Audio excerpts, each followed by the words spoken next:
Yeah hi hi hi hi ఎవరి పనులు వాళ్ళు బిజీగా ఉన్నట్టున్నారు. సో చాలా పాజిటివ్గా అనిపిస్తున్నారు. సో ఇంత ఎక్కువ మంది జనం ఉంటే మాకు కూడా చాలా కంఫర్ట్గా ఉంటుంది, ఎక్కువ టైం ఇస్తారు మాకు కూడా. సో రైట్, అంటే మీ రిలీజ్కి ముందే మెగాస్టార్ గారు ఏమైనా మీకు పార్టీ ఫిక్స్ చేస్తారా? ఇన్ఫర్మేషన్ మా వరకు రాలేదా? అంటే 21st పెట్టారు, 22nd సార్ బర్త్డే. సో ముందే పకడ్బందీగా ప్లాన్ చేసినట్టున్నారు. So super sir. Hi sir, teaser చూసా, చాలా సూపర్ అనిపించింది. సో సరదాగా ఉండే ముగ్గురు అబ్బాయిలు, హ్యాపీగా అనిపిస్తుంది. బట్ ఈ ముగ్గురిని కలిపి ఒక థియేటర్ వరకు తీసుకెళ్ళాలంటే ఫస్ట్ మీకు హ్యాట్సప్ చెప్పాలి. So first of all story, so ఎక్కడి నుంచి స్టార్ట్ అయింది ఏంటి? అమీర్ లోక్ స్టోరీ. అమీర్ లోక్ story it started in 97 because నేను హైదరాబాద్కి అప్పుడు వచ్చాను. సో అప్పటి నుంచి నేను అమీర్ లోక్తోనే తిరుగుతూ ఉన్నాను, అమీర్ లోక్ తోటే ఉన్నాను, అమీర్ లోక్ తోటే ఎదిగాను. So Hyderabadi people are the అమీర్ లోక్. సో వాళ్ళ ట్రూ లైఫ్లోంచి తీసుకున్న క్యారెక్టర్స్ ఈ సినిమాలో కనబడతాయి మనకు. సార్ డైరెక్టర్గా అంటే చాలా స్టోరీస్ ఉంటాయి కదా సార్, అంటే ఒక 5 yearsకి మనం స్టోరీస్ మారుస్తుంటాం. సో ఈ స్టోరీతోనే ఫస్ట్ వెళ్ళడం అని ఎలా అనుకున్నారు ఏంటిది? అంటే హైదరాబాద్ బ్యాక్డ్రాప్లో ఇలాంటి స్టోరీ ఇప్పటివరకు ఎవరు చెప్పలేదు. చెప్తే ఏదైనా లవ్ స్టోరీస్ వచ్చాయి, ఇంకా చాలా వచ్చాయి, మంచి సినిమాలు వచ్చాయి. బట్ ఈ కైండ్ ఆఫ్ సినిమా అనేది ఇప్పటివరకు రాలేదనేది నా స్ట్రాంగ్ ఫీలింగ్. సో అందుకని ఈ సినిమా రాసేటప్పుడైనా తీసేటప్పుడైనా I was in a full out and out. ఇంకా ఎంత న్యాచురల్గా వీలైతే అంత న్యాచురల్గా, ఎంత ట్రూగా, ఎంత నిజాయితీగా అయితే అంత నిజాయితీగా తీద్దామని డిసైడ్ అయింది అనమాట. ఓకే, చాలా బుద్ధిగా కూర్చొని ఏం సంగతి, నాకేం సంబంధం లేదు సార్, మీరు ఎవరైనా అటుల్లో వచ్చి నడిచాను అంటారు. వింటున్నా. వింటున్నా. సో క్యారెక్టర్ మాత్రం చాలా బాగుంది. సో ముగ్గురు అంటే ఎవరిని తక్కువ అంచనా ఏదేం లేదు, ముగ్గురు సూపర్ అనిపిస్తుంది. కానీ డార్లింగ్ నాకు అంటే ఆడియన్స్ని మేము అడుగుతున్నప్పుడు ఆడియన్స్ పాయింట్ ఆఫ్ నుండి కొన్ని క్వశ్చన్స్ అడగాలి. సో అంటే రీసెంట్గా కూడా ఒక ఫిల్మ్ వచ్చింది, దివానా అనే ఫిల్మ్, నాకు ఆ కైండ్ ఆఫ్లోనే కొంచెం అనిపించింది. సో అంటే ఆడియన్స్ కూడా అలాగే అంటారు కదా, మొన్నే కదా ఫిలిం వచ్చింది అని. సో అంటే అలా అనే వాళ్ళకి ఏం చెప్తారు మీరు? అంటే ఏ ఫిల్మ్ వచ్చింది అంటున్నారు? అంటే ఇప్పుడు దివానా దివానా లాంటిది ఇది మన టీజర్ చూసుకుంటే కొంచెం ఆ కైండ్ ఆఫ్లోనే ఉంది. ఓకే. సో అంటే జడ్జ్ చేసేస్తారు కదా, ఒక తర్వాత సీన్ ఉంటేనే సేమ్ అదే ఫిల్మ్ కదరా అంటారు. ఓకే. సో ఆ కైండ్ ఆఫ్లోనే ఉంది. సో ఎలాంటి నెక్స్ట్ వచ్చే డైలాగులు మీరు ఎలాంటి ఎదుర్కొంటారు? Deewana is obviously a very good film, అది మన అందరికీ తెలిసిందే. బట్ దీనికి దివానాకి ఎలాంటి కనెక్షన్ అయితే ఉండదు. సో బేసిక్లీ ఏంటంటే ఇది it's a story of 3 friends. ఈ ముగ్గురు ఫ్రెండ్షిప్ మీదే ఉంటుంది కదా. యాక్చువల్లీ ఈ ముగ్గురిని చూస్తే దేస్ నో, మేమందరం సింగిల్స్ ఎంతకాలి సినిమాలో, మాకు ఎలాంటి లవ్ ట్రాక్ లేదు సినిమాలోనే. ఓకే, బయట సినిమాలో ఒప్పుకున్నారు మీరే? సినిమాలోనే. సో అంటే ఎలాంటి డీవియేషన్ లేకుండా కెరియర్ మీద ధ్యాస పెట్టి ఒక ముగ్గురు అబ్బాయిల కథ అని చెప్పొచ్చు. సూపర్. మీ స్టోరీ వరకు చూసుకుంటే మీరు కనెక్ట్ అయిన పాయింట్ ఏంటి? నేను స్టోరీకి కనెక్ట్ అయిన పాయింట్ ఏంటంటే ఫస్ట్ నుంచి రమణన్న మాకు స్టోరీ చెప్పినప్పటి నుంచి మా సోల్ గోల్ ఏముండే అంటే ఇంతవరకు హైదరాబాద్ని రిప్రజెంట్ చేస్తూ వచ్చిన సినిమాల్లో బాగా లౌడ్నెస్ ఉండేది. Either it is violence or comedy or anything as బాగా లౌడ్ ఉండేది. ఈ సినిమా ఏంటంటే it's very calm, very peaceful film, very easy film. Hyderabad మీద తెలంగాణ, హైదరాబాద్ బ్యాక్డ్రాప్లో వచ్చిన సినిమాల్లో ఇంత ఆడియన్స్కి ఇంత ఈజీ ఫిలిం ఎప్పుడు చూసుంటారు. మనం ఒక మంచి సాయంత్రం పూట ఒక కాఫీయో టీయో పెట్టుకుని బాల్కనీలో కూర్చొని ఒక టీ తాగుతుంటే, ఒక కాఫీ తాగుతుంటే మనకి ఎట్లాంటి కామ్ పీస్ఫుల్ ఫీలింగ్ కలుగుతుందో ఈ 1 hour 144 minutes మీకు అట్లాంటి ఫీలింగ్ వస్తుంది థియేటర్లో. సో అంటే జనరల్గా డార్లింగ్ హైదరాబాద్ బ్యాక్గ్రౌండ్ సినిమా అనేసరికి బరాబర్ ఉంటారు, కొంచెం మాస్ లెవెల్స్, ఈ కొట్లాట్ల గట్టిగా చూపిస్తారనమాట. ఎందుకంటే ఇక్కడ ఎక్కువగా యూత్ అలా కనెక్ట్ అయ్యి ఉంటారు కాబట్టి. సో మన దాంట్లో చూసుకుంటే అన్నీ ఒక లేయర్ని తీసుకొని వెళ్తున్నారు, అంటే ఏ లేయర్ కొంచెం పెంచకుండా సో ఎమోషనల్ చూపిస్తూ అన్నట్టు ఉందన్నమాట. సో మీకు ఆ స్టోరీ మీ వరకు వచ్చినప్పుడు సో మీకు ఏ పాయింట్ కనెక్ట్ అయింది అండ్ ఎలా అనిపించింది ఓవరాల్ స్టోరీ? నాకు రమణన్నకు నరేషన్ ఇచ్చినప్పుడు 2 hours హైదరాబాద్ మొత్తం చూపించేసాడు అనుకున్నాను. 2 hours 2 hours నరేషన్లో 2 hours కూడా లేదు, యాక్చువల్లీ లెస్ దెన్ దాట్. మొత్తం హైదరాబాద్ చూపించేసాడు నాకు ఆయన కథలో. హైదరాబాద్ ఫీలింగ్స్ ఏంటి, హైదరాబాద్ ఇమోషన్స్ ఏంటి, హైదరాబాద్ కమ్యూనిటీ ఎలా బతుకుతుంది, ఆయన చూసిన కమ్యూనిటీ ఏంటి, ఆయన ఎలా చూసాడో అలా మా ముందు పెట్టాడు. అలాగే ఆడియన్స్ ముందు పెట్టాలి అన్న ఆయన జీల్ని చూసే మేమందరం I think we all got sold. ఆయన మాకు ఆ కథ ఎలా అయితే చెప్పాడో, మీరు సినిమా చూసినప్పుడు మీరు ఏ ఫీలింగ్లో ఉంటారో మేము ఆయన కథ చెప్తున్నప్పుడు అదే ఫీలింగ్లో ఉన్నామండి. ఆయన ఎగ్జాక్ట్లీ అలాగే చెప్పాడు. And that was the beauty of his story telling. అందుకే మేము అందరం అంత ఈజీ గోయింగ్గా వచ్చేసాం సినిమాలోకి. అండ్ ఈ రోజుల్లో ఒక ఫిలింలో ఆ ఛాన్స్ రావాలంటే చాలా కష్టం అవుతుంది, ఎందుకంటే కాంపిటీషన్ కూడా అంత పెరిగేసింది. సో ఒక్క ఛాన్స్ వచ్చాక మనకి రెస్పాన్సిబిలిటీ ఎక్కువైపోయింది. సో రెస్పాన్సిబిలిటీ మీద సో అది ఎలా అయినా దీన్ని జనాల్లోకి తీసుకెళ్ళాలి. సో ప్రమోషన్ టైంలో కావచ్చు, దీన్ని అరే బాగా చేశాడు రా కుర్రాడు అని అనుకుంటారు. సో మీరు చేస్తున్నప్పుడు సో దాని హోంవర్క్ కావచ్చు, ఇదంతా ఎలా ఉండేది? ఇప్పుడు మీరు చెప్పినట్టు అవును, ఫస్ట్ టైం స్క్రీన్ మీద ఛాన్స్ దొరికినప్పుడు అదొక ప్రెషర్ ఉంటుంది. కానీ లక్కీలీ మాకు మా రమణన్ ఎప్పుడు ఆ ప్రెషర్ పెట్టలే. మాకు కథ చెప్పినప్పుడు కూడా జనరలీ మీరు వేరే డైరెక్టర్స్ దగ్గరికి వెళ్తే కామన్గా మీకు వినిపించేది ఏంటంటే, ఈ సినిమా నువ్వు చెయ్యి, ఈ సినిమా తర్వాత నువ్వు పెద్ద హీరో అయిపోతావు, నీకు నెక్స్ట్ ఛాన్స్లు వచ్చేస్తాయి, ఇలాంటివి వింటాం. కానీ ఆయన అలాంటివి ఏం చెప్పలేదు నాకు. ఆయన కథ చెప్పాడు, నాకు ఈ కథలో నువ్వు సెట్ అవుతావు, నాకు ఈ క్యారెక్టర్ నువ్వు సెట్ అవుతావు, దీనికి నాకు ఇవి కావాలి అన్న ఆయన మమ్మల్ని చాలా ఒక బ్యూటిఫుల్ స్వీట్ స్పేస్లో పెట్టాడండి. మేము ఇంత పెద్ద సినిమా అయిపోతుంది, ఇవంతా ఈ రిలీజ్ ప్రెషర్ ఇవన్నీ మాకు అప్పుడు ఏం లేవు. ఆయన ఒక కథ చెప్పాడు, ఆయన ఒక లొకేషన్ ఇచ్చాడు, మాకు ఆ స్పేస్ని ఇచ్చాడు యాక్టింగ్ చేయడానికి, మాకు ఏమేమి అవసరం కావాలో దాంట్లో అవన్నీ ఆయన మాకు ఇచ్చాడు అనుకూలంగా. అండ్ మనం ఒక సినిమా తీస్తున్నాము అని చెప్పారు అంతే. అది స్పిరిట్ మీడియా వెళ్ళిపోతుందని, అది రిలీజ్ అయిపోతుందని మేము అసలు అక్కడి వరకు ఆలోచించలేదు. అప్పుడు తీసేటప్పుడు చాలా పర్సనల్ ఫిలిం మాకు ఇది, ఆయనకి ఎస్పెషలీ చాలా పర్సనల్ ఫిలిం. అదే చెప్పారు కదా అప్పటి నుండి పట్టుకుని తిరుగుతున్నారంటే, అంటే ఇంకా వేరే స్టోరీస్ రాసుకొని ఏదో తీయాలంటే తీసేయవచ్చు, బట్ ఈ స్టోరీ మీద అంత గట్టిగా కూర్చుంటారంటే 2023లోనే, ఓకే 24లో ఇన్ఫ్యాక్ట్ చెప్పాలంటే 20 నుంచి మనకు సినిమా మీద ఇష్టం కలిగింది. కానీ ఈ క్యారెక్టర్స్ అన్నీ అప్పటి నుంచి నా మైండ్లో ఉన్నాయి అని అంటున్నాను, వాళ్ళతోనే తిరిగానని చెప్తున్నాను నేను. అండ్ హాయ్ అంటే 2026 బాగా కలిసి వచ్చినట్టుంది, బ్యాక్ టు బ్యాక్లో ఉన్నారు. సో లాస్ట్ మంత్ 2 months అవుతుందేమో. సో తిమ్మరాజుబిలిటీ సో చాలా బ్యూటిఫుల్గా అనిపించింది అది. సో దెన్ ఆఫ్టర్ అంటే దీంట్లో చేంజెస్ కూడా డిఫరెంట్గా ఉన్నది మీది క్యారెక్టరైజేషన్. అంటే ప్రతి ఆర్టిస్ట్ కావాల్సింది అదే, నెక్స్ట్ మూవీ సేమ్ అవ్వకుండా ఉండడానికి చూసుకుంటారు. బట్ ఇది ఫస్ట్ మీరు ఓకే చేశారా? అదే అది షూట్ అయిపోయిన తర్వాత ఇమీడియట్లీ ఇది స్టార్ట్ అయింది. సో దీంట్లో ఏంటి క్యారెక్టర్ ఎలా ఉంటుంది? ఎందుకంటే ముగ్గురు ఫ్రెండ్స్ పెట్టుకొని మధ్యలో ఉన్నారు. యా అంటే ఇది ఒక స్ట్రాంగ్ అమ్మాయిని రిప్రజెంట్ చేసే క్యారెక్టర్ అండి. అగైన్స్ట్ ఆల్ ఆడ్స్ ఒక చదువుకొని ఒక మెచ్యూర్డ్ అమ్మాయి ఇలాంటి నేబర్హుడ్లో ఎలా ఉంటుంది, వాళ్ళ రిలేషన్షిప్స్ ఎలా ఉంటాయి, అండ్ ఎంత స్ట్రాంగ్గా ఉండొచ్చు, ఎంత స్ట్రాంగ్గా సరౌండింగ్స్ని చేయొచ్చు. She's the leader. అదే కదా మిడిల్లో పెట్టి మా ఆవిడ చేతిలో ల్యాప్టాప్ పెట్టారు, మా చేతిలో కొంచెం ప్రమోషన్స్ లో ఎలా అయితే వేదా జలంధర్ మీద డిపెండెంటో, అమీర్ లోగ్లో కూడా గీతా మీద మేమందరం డిపెండెంట్. Okay okay. సో అంటే పాత సినిమాల్లో ఏదో ఉంటారు, ఒకరిని మనం పెట్టి వాళ్ళతో పాటు ఎదుగుతున్నారు అంటారు అంతే. సో అలా మొత్తం అక్కదే అక్క కాదు, జనరల్గా అంటే ఒక అమ్మాయి ఉండేటప్పుడు ఆటోమేటిక్గా ఎక్కడో ఎవరో కనెక్ట్ అవుతారు. సో ఈ ముగ్గురులో ఎవరో కనెక్ట్ అవ్వలేదా? కనెక్ట్ చేయలేదు, కొట్టినాం. చాలా సెక్యూర్డ్గా బౌన్సర్లు పెట్టుకున్నట్టుంది.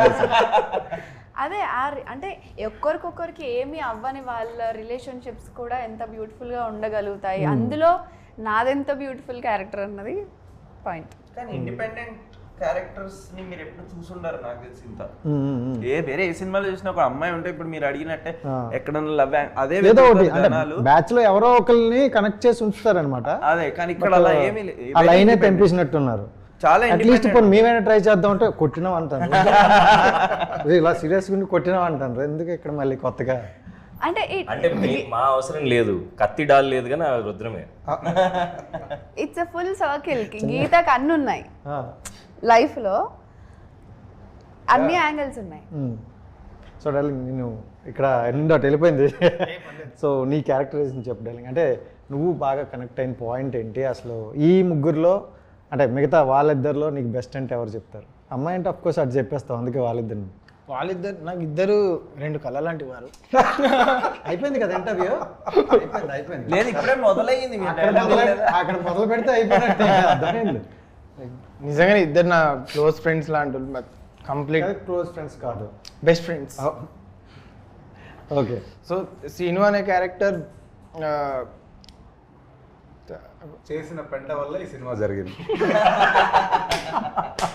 సో ఆ పెంట ఏంటో తెలియాలంటే 21st రావాలి. బాడీ గార్డ్స్ ఈవిడికి కాదు, వాడు చెప్పాలనుకుందంతా మేము చెప్తూ ఉంటాం, వాడు ఇలా అని ఆపేస్తే దాన్ని మేము అందుకోవాలన్నమాట. ఆడు అనేసరికి మనం వెళ్ళిపోతారు. అదే వాళ్ళ వదిలితే ఏదైనా చెప్పొచ్చు, లోపు అక్కడికి అందేసుకుంటున్నారు వాళ్ళు. అంటే చూసుకుంటే మొత్తం తెలంగాణలో అంటే అదే హైదరాబాద్ ఇదే కనిపిస్తుంది, ఆ క్రికెట్ మ్యాచ్లు కావచ్చు ఇవి కావచ్చు. సో అవి చూస్తున్నప్పుడు ప్రతి ఒక్కరికి కూడా అరే మనం కూడా ఇలాగే ఈ స్టేజ్ నుండే వచ్చాం కదా, సో ఇలా ఆడుకొని వచ్చాం కదా అని చాలామందికి కనెక్ట్ అవుద్ది.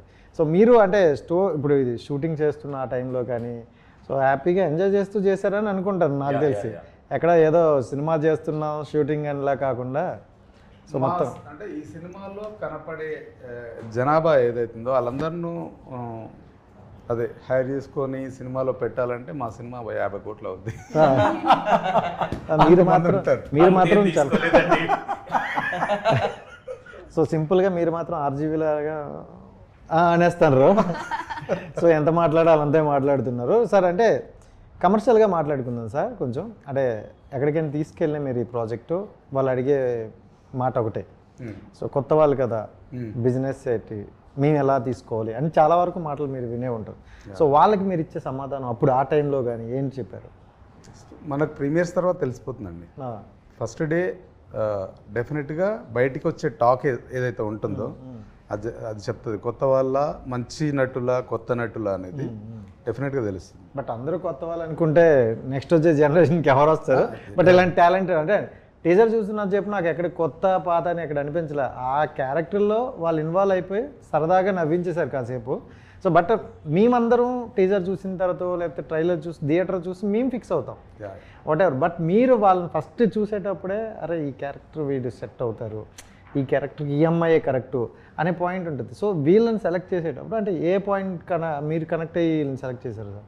వీళ్ళతో మాట్లాడినప్పుడు అండి, వీళ్ళకి నరేట్ చేసేటప్పుడు వాళ్ళకి వచ్చే డౌట్స్ కానీ లేదంటే వాళ్ళ ఇన్పుట్స్ కానీ ఏవైతే ఉంటాయో చూసారా, అక్కడ వీళ్ళు ఈ క్యారెక్టర్కి వీడు పర్ఫెక్ట్ యాప్ట్ అనేది మనకు అర్థమైపోతుంది. సో అలా ఎవరితో మాట్లాడినా ఎవరితో ఫస్ట్ టైం నేను ఇంటరాక్ట్ అయినా కూడా బిఫోర్ ద షూట్, సో మాకు స్క్రీనింగ్ జరగడం బీ స్టూడియోస్ నుంచి జరిగింది.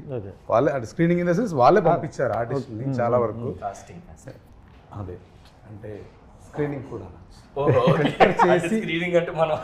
ఆ లాంగ్వేజ్లో. సో వాళ్ళ దగ్గర నుంచి ఫిల్టర్ అయిన తర్వాత వాళ్ళే పంపించారు. ఆయనకు బషీర్కి నేను కూర్చోబెట్టి నరేట్ చేశాను కదా. సో అన్న మన దగ్గర చాలామంది ఉన్నారు, ఒకసారి పంపిస్తాను చూడండి అన్నాడు. దాని తర్వాత ఒకళ్ళ రెఫరెన్స్ నుంచి ఇంకొకళ్ళ రెఫరెన్స్ నుంచి ఇంకొకళ్ళు, అలా వీళ్ళ నాకు తెలిసి చాలామందికి వాళ్ళకి తెలియకుండా ఇక్కడికి వచ్చేసారు. ఓకే, ఇక్కడికి వచ్చిన తర్వాత మాత్రం కనెక్ట్ అయిపోయారు. కనెక్ట్ అవ్వడం ఇప్పుడు 2 కళ్ళు అంటారు సార్. అది డైరెక్టర్గా ఇప్పుడు వీళ్ళతో జర్నీ చేసినప్పుడు మీకు తెలుస్తుంది అరే వీడు చిన్న కోతి పనులు చేస్తాడరా, ఇది కొంచెం సైలెంట్ అని. సో ఇప్పుడు ఒక్కొక్కరి గురించి ఒక సినిమాతో పోల్చాలంటే దేంతో పోలుస్తారు చెప్పండి? సో ఫస్ట్ మనతో కొంచెం కష్టమే, అట్లా ట్రై చేద్దాం. నేను అట్లా పోల్చలేను. సో అంటే మీరు ఇప్పుడు యాజ్ డైరెక్టర్గా చాలా ఉంటాయి కదా పాయింట్లు. సో అలా ఏదో ఒక సినిమా మనవాడు సైలెంట్ చూసుకుంటే కమల్ హాసన్ స్వాతిముత్యం అంటారా? స్వాతిముత్యమా ఇక్కడ కనిపించడానికి పెట్టచ్చు ఇంటర్వ్యూలలో స్వాతిముత్యం. రైట్. సో మన ఏదో ఒకటి సార్ మీకు ఏదో వస్తే ఫస్ట్ మైండ్లో అది. మనోజ్ చాలా వర్స్టైల్. సో హీరోయిన్ వేద వీ కెన్ సే చాలా తక్కువ మంది ఉంటారు, అంటే అందంగా చాలామంది ఉంటారు, బట్ బ్రెయిన్స్ విత్ బ్యూటీ అనుకోవచ్చు. ఓకే, నా దృష్టిలో. ఎందుకంటే ఫస్ట్ డే ఆడిషన్ తీసుకున్నప్పుడు నేను కొన్ని వేరే కథల గురించి రాసుకున్నప్పుడు ఒక లైన్ ఉండింది, ఈమెకి ఏం కాంటెక్స్ట్ కూడా చెప్పలేదు, అక్కడికి వచ్చి చూస్తుంది, యాక్చువల్గా వేరే వాళ్ళ ఆడిషన్స్ చూస్తుంది, సడన్గా ఆమె కూడా చేసింది, అక్కడ ఒక లైన్ మాట్లాడింది దాంట్లో. ఓకే, అది నేను వేరే కథ కోసం రాసుకున్న లైన్ అది. ఏది చిన్న పని ఉండదురా చేసుకుంటూ పోతే అదే పెద్దగా అవుతుంది అనేది ఆమె నోట్లోంచి వచ్చింది. సో నేను స్టన్ అయిపోయినా, ఓ యాక్టర్స్ అంటే ఓన్లీ యాక్టింగే కదా, చాలా ఉంటుంది. నేను కూడా ఇప్పుడు స్టన్ అవ్వాలి, జాగ్రత్త ఫేస్ చూసి గట్టి ఏమైనా మనసులో మాటలు గట్టి చెప్పేస్తాను రేమో అని. సో లాస్ట్ వన్ శశి అదే నాకు ఆ క్యారెక్టర్ డిజైన్ అనేది డే వన్ నుంచి ఉండింది. వాడు ఒక క్యాబ్ డ్రైవర్, వాడి జుట్టు ఇలా ఉంటుంది, చాలా బస్తీలోంచే ఉంటాడు, బట్ చాలా ఫ్యాషనబుల్గా ఉంటాడు.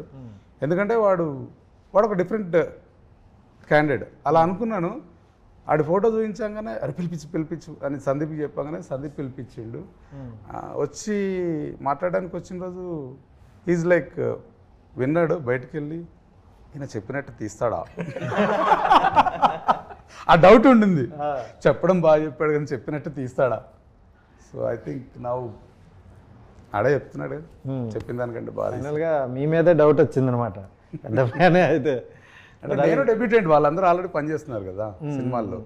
సో యాక్చువల్గా చెప్పాలంటే నేనే జూనియర్ సినిమాల విషయానికి వస్తే. ఎస్, అంటే ఇప్పుడు చూసుకున్నది సినిమాల ప్రభావం ఆడియన్స్ మీద ఎంత ఉందో తెలుసు. అంటే పాన్ ఇండియా రేంజ్ కూడా వెళ్ళిపోయి చిన్న సినిమాలు వస్తున్నాయి, అంటే చిన్నది పెద్దది కాదు, కంటెంట్ ఉంటే వెళ్తున్నాయి. ఒకవేళ కంటెంట్ నచ్చలేదు అంటే వాళ్ళే ఒక 10 మంది చెప్తున్నారు ఏ సోదరా వేస్ట్ అని.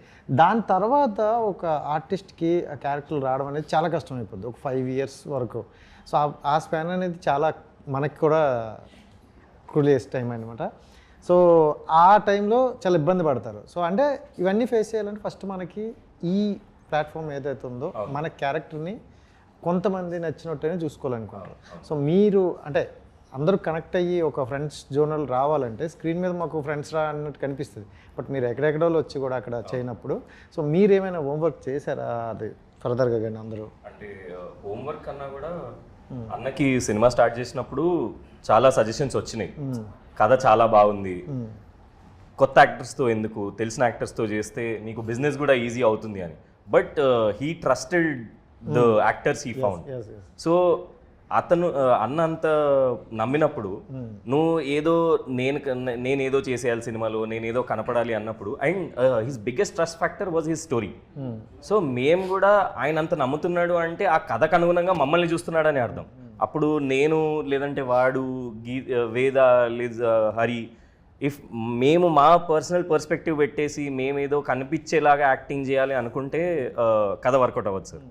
సో అదే మేము నమ్మినాము. అండ్ ప్రమోషన్స్లో కూడా మేము నమ్ముతున్నది అదే. ఇప్పుడు మమ్మల్ని చూసి సినిమాకి ఎవరు రారేమో, యూ క్యాంట్ సే ఇట్. కాకపోతే ఏంటంటే మేము నమ్మింది కథ ఒకటే. సో మేము దాని మీద ట్రస్ట్ చేసే ప్రమోషన్స్కి కూడా వస్తున్నాం. సో మాకు ఎలాంటి పర్సనల్ ఎజెండాస్ లేవు. ఉన్న ఒక ఎజెండా ఏంటంటే అమీర్లో. ఓకే, సో వచ్చిన ఆడియన్స్ జనరల్గా ఒక 10-15 minutes మనకి చూసి జడ్జ్ చేసేస్తారు, ఫోన్కి వెళ్ళాలా లేకపోతే ఏంటని. సో మీ ఫస్ట్ 10-15 minutes ఆడియన్స్ని కూర్చుని పెట్టేలా ఉంటుందా? ఫస్ట్ 10 minutes ఎలా? ఫస్ట్ 10 minutes అంటే నాకు ఎలా ఉందని పక్కన పెట్టేస్తే ఆడియన్స్ ప్రాబబ్లీ మాకు రిలేట్ అవడానికి టైం తీసుకుంటారేమో. దాని తర్వాత నుంచి 5 minutes అంతే. 5 minutes ఈ ముగ్గురు ఏంటి అనేది అర్థం కావడానికి 5 minutes. దాని తర్వాత ఈ ముగ్గురులో మేము ఉన్నాను ఫీలింగ్ అయితే వాళ్ళకి వచ్చేస్తుంది. Okay, that's all. ఆ ఎక్స్పీరియన్స్ లో మేము స్క్రీనింగ్ చేసినప్పుడు అయితే ఫస్ట్ ఫ్రేమ్ నుంచి the film look so unique and so different, immediate silence వస్తుంది మీకు. ఫస్ట్ షార్ట్ ఫస్ట్ పడంగానే మీరే అబ్జర్వ్ చేస్తారు, థియేటర్లో సడన్గా సైలెన్స్ అయిపోతుంది. ఎందుకంటే ఈ film doesn't open like any other film that you have seen so far. I can very strongly say that at least in Telugu industry మీరు ఫస్ట్ షాట్ చూడండి, మీరే చెప్తారు ఈ షాట్ తోటి ఏ సినిమా ఎప్పుడు ఓపెన్ కాలేదు. ఫస్ట్ షాట్తోనే రాస్తారు అయితే అంతే. సో మస్తు నవ్వు వస్తుంది వస్తే పర్లేదు. లాట్ అవన్నీ పక్కన పెట్టేసినా కూడా టెక్నికల్ ఆస్పెక్ట్స్లో ఆలోచించినా కూడా సినిమాలో మమ్మల్ని మీరు రిలేట్ అయ్యే టైంకి మా స్మరణ అన్న డ్యూటీ ఎక్కేస్తాడు. సో అక్కడి నుంచి మిమ్మల్ని మేమెంత డీప్గా మాతో పాటు మిమ్మల్ని తీసుకెళ్తామో స్మరణ అన్న కూడా మిమ్మల్ని అంతే హుక్ చేసి ఉంచుతాడు. దిస్ ద మ్యూజిక్ ఈ సినిమాకి కథ తర్వాత music is the biggest asset of this film sir. Music కానీ స్మరణ అన్న music most important place. And lyricist ఉన్నారు నిఖిలేష్ సుంకోజీ అని చెప్పేసి, అతను కొన్ని పాటలు రాశారు. అవల్ దావత్ మనోజ్ అన్న రాశారు. కీరవాణి సార్ కూడా ఒక పాట పాడారు, అది త్వరలోనే మీకు లైక్ ఎ సెట్ సాంగ్ రాసింది పాడింది. చాలా సైలెంట్గా ఉన్నావు, అన్నీ అప్పుడు మాట్లాడుతాను ఏదో సినిమాలో అన్ని హాల్లోనే అన్నట్లు. Super sir. అంటే టైటిల్ ఎప్పుడైనా సినిమాకి ఫస్ట్ టైటిల్ వల్ల ఎక్కువ ఉంటుంది. సో ఈ టైటిల్ చూసి చాలా డిఫరెంట్గా ఉంటుంది, కొంతమందికి అర్థం అవుతుంది అర్థం కాదు అన్నట్టు ఉంది. సో స్పెసిఫిక్గా దీన్ని పెట్టడానికి రీజన్ ఏంటి, అసలు ఏదైనా ఉందా ఈ కారణం? యాక్చువల్గా ఈ అంటే టైటిల్ తర్వాత నేను కథ రాసుకోవడం మొదలుపెట్టా. ఓకే. ముందు ఫిక్స్ అయిందే title. Thanks to Manoj Bajpai. ఆయన ఒక ఇంటర్వ్యూ చూస్తూ ఉంటే మధ్యలో ఒక చోట అమీర్లోగ్ అనే వర్డ్ వాడారు ఆయన. నాకు అక్కడ హుక్ అయింది. అమీర్లోగ్ బ్యూటిఫుల్ టైటిల్. ఎవరు అక్కడి నుంచి ఇంకా ఏంటి ఎవరు అమీర్లోగ్, నిజంగా డబ్బులు ఉన్నోడా లేదంటే హ్యాపీగా ఉన్నోడా లేదా లాట్ ఆఫ్ టైం ఉన్నోడా, హూ ఇస్ అమీర్? అంటే ధనవంతుడు ఎలా అంటారు కదా, అంటే డబ్బు ఉన్నాడు ఎక్కువ. ఏ రకమైన ధనవంతుడు? శ్రీమంతుడు యాక్చువల్గా. ఓకే, శ్రీమంతుడు. ఎవడు శ్రీమంతుడు అనే దాని మీద చూసుకుంటే మన చుట్టూ చాలా మంది ఉన్నారు అసలు. సో ఈ మధ్యకాలంలో సినిమా మనం టైటిల్ అన్నీ చేసుకొని ప్రమోషన్ చేసుకొని అన్నీ అయ్యి ఇంకొన్ని రోజుల్లో థియేటర్కి వెళ్దాం అనే టైంలో సెన్సార్ నుండి మనకి ఇలాంటి కట్స్ వస్తుంటాయి, టైటిల్ తీసేయాలి ఇలాంటివి. సో అంటే మీ బ్రెయిన్లో ఏమైనా ఉందా, ఒకవేళ సెకండ్ ఆప్షన్ వేరే పేరు? ఏం లేదు, ఏం లేదు. చెప్పారు సార్ సెన్సార్ వాళ్ళు? ఏం చెప్పలేదు. It's a clean UA film. Ya, once ఒకవేళ తీసేయాలి అంటే ఏం చేద్దరు? తీయలేరు అది. అంటే ఆప్షన్ లేకుండా డైరెక్ట్ వెళ్ళిపోయారు కదా. తీయలేరు అది. అమీర్లోగ్ ఎందుకు శ్రీమంతుడు తీస్తారా ఏంటి? తీసారా? అంటే సినిమాలో వాళ్ళ టైటిల్ కి తగ్గట్టు ఏదో మీనింగ్ ఇస్ సేమ్ కదా. శ్రీమంతుడు ఏదైతే మహేష్ బాబు గారి సినిమా ఉందో the same title is same. అమీర్లోగ్ ఇస్ దట్. మీరు పోరాడడానికి కూడా సిద్ధంగా ఉండే కానీ వాళ్ళు సినిమా చూసి అనలేదంటే మీరు ఆలోచించండి, సినిమా చూసి మీరు కూడా అంటారు ఇదే యాప్ టైటిల్. Yes, super. అంటే ఆ డేట్లో essence of the film is that.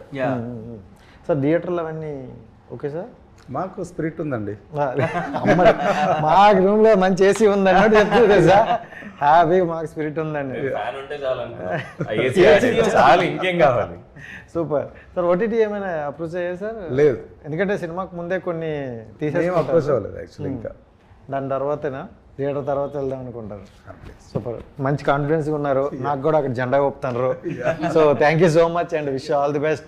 మీరు చాలా తక్కువ మాట్లాడారు. సినిమా తర్వాత నేను స్పెషల్ ఇంటర్వ్యూ చేస్తా తప్పకుండా. అదే వాడి ప్లాన్. నేను అప్పుడు మాట్లాడలేదు, నాకేమైనా అలా ఏం లేదు. మనం సినిమా చూసిన తర్వాత కూడా ఆ క్యారెక్టర్ని బట్టి మనం చేయాలి పక్కగా. మన సపోర్ట్ మనం చేయకపోతే ఎలా? Thank you so much and wish all the best sir. Thank you very much.